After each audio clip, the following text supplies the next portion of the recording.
സിനിമയുടെ ലോകത്തേക്ക് സലിം വരുന്നു. ഒരുപക്ഷെ കലാഭവൻ മണി ആരാണ് പ്രവചിച്ചിരുന്നത്, എടാ സലിമേ നീ വരും സിനിമയിലേക്ക്. പക്ഷെ അന്ന് തന്നെ പലരും പറഞ്ഞിരുന്നു അല്ലേ, സിനിമയിലേക്ക് പറഞ്ഞിരുന്നു. മണി എൻ്റെ കല്യാണത്തിന് വന്നപ്പോഴാണ്.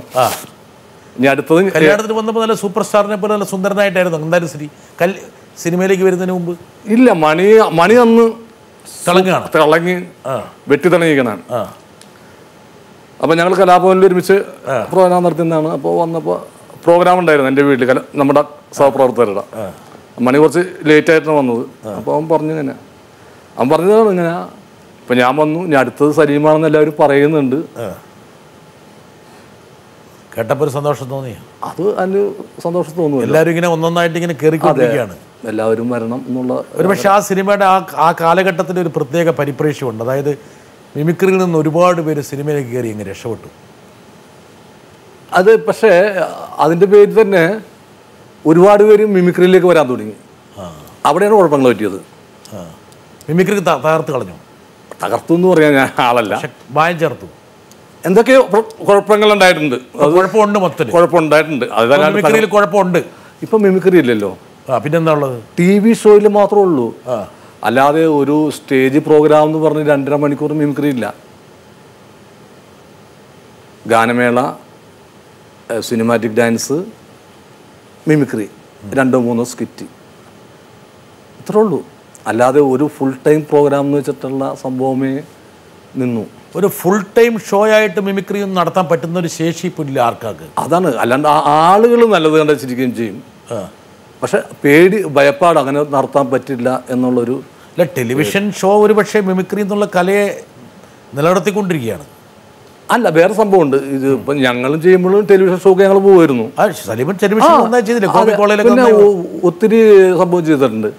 പക്ഷേ സ്റ്റേജിൽ അവതരിപ്പിക്കാൻ പറ്റിയ സാധനങ്ങൾ നമ്മൾ എടുത്തിട്ട് ഒരിക്കലും TV-യിൽ അവതരിപ്പിക്കില്ല.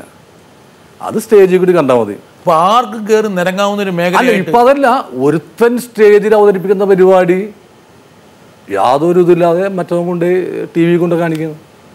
ഒരു മര്യാദയില്ല, ഒരു മര്യാദ ഇല്ലാതെ. അപ്പോൾ ഒരു കലാരൂപമാണ് അതിനകത്തുനിന്ന് നശിച്ചു പോയത്. ഒരു കലാരൂപത്തിൻ്റെ അപജയം സംഭവിച്ചുകൊണ്ടിരിക്കുകയാണ്. അതെ. എന്തായാലും മിമിക്രിയാണ് നമുക്ക് അന്നം തന്നുള്ളതുകൊണ്ട് അതിനോട് ബഹുമാനമുണ്ട്. തീർച്ചയായിട്ടും അതിനോട് മാത്രം. നേരത്തെ ഒരു കാര്യം ചോദിച്ചല്ലോ, ഈ മിമിക്രിയിൽ നിന്ന് സിനിമയിലേക്ക് വന്ന ഒരുപാട് ആൾക്കാർ, അത് പല ആൾക്കാരും അത് ആ പശ്ചാത്തലം ഒന്ന് വേണ്ടാന്ന് വെക്കുകയാണ്. ബയോഗ്രഫി എഴുതുകയാണെങ്കിൽ ആ ഭാഗം കട്ടികളയും.